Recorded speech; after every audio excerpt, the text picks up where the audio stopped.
عمر مشعل راہ ہدایت آج بھی قرآن ہے.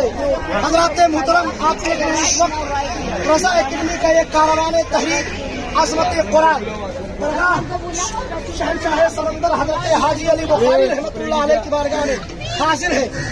آپ جانتے ہیں کہ سویڈن میں اور ہالینڈ وغیرہ میں قرآن پاک کو نظر آتش کیا گیا ہے، اس کی بے حرمتی کی گئی ہے. عالمی تنظیم رضا اکیڈمی وہ آل انڈیا سنی جمعیت العلماء نے ملک کی سطح پر کل 3 فروری 2023 جمعہ کو یوم عظمت قرآن منانے کا اعلان کیا ہے. آپ اپنے گھروں میں جتنے بھی زائرین آج سرکار حاجی علی کی بارگاہ میں فیض لینے آئے ہیں، میری ماں بہنیں سب جان لیں کہ وہ کل اپنے گھروں میں قرآن پاک کی تلاوت کریں.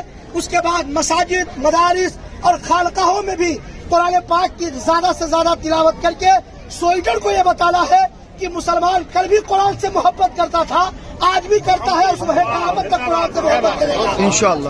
آج الحمدللہ یہ دیکھیں ہمارے رضا اکیڈمی کے ذمہ داران ہیں، یہاں کے ٹرسٹیان ہیں، بالخصوص لاکھ کے تعریف و توصیف میں ہمارے بھائی سہیل کھروانی صاحب، ہمارے احمد بھائی، اور اس کے ساتھ ساتھ یہاں کے جو ہمارے نوجوان اکرم بھائی، ان لوگوں نے مل کر جس طریقے سے زیارت کرائی اور اس کے بعد اس تحریک کے لیے بارگاہ حاجی علی میں دعا کی گئی ہے.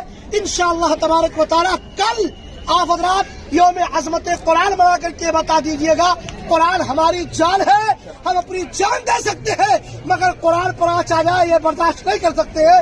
اسی تحریک کے ساتھ کل آپ ہم کو بتائیں کہ کل آپ یوم عظمت قرآن منائیں گے کہ نہیں منائیں گے؟ انشاءاللہ. آپ آگے بولیے، منائیں گے کہ نہیں؟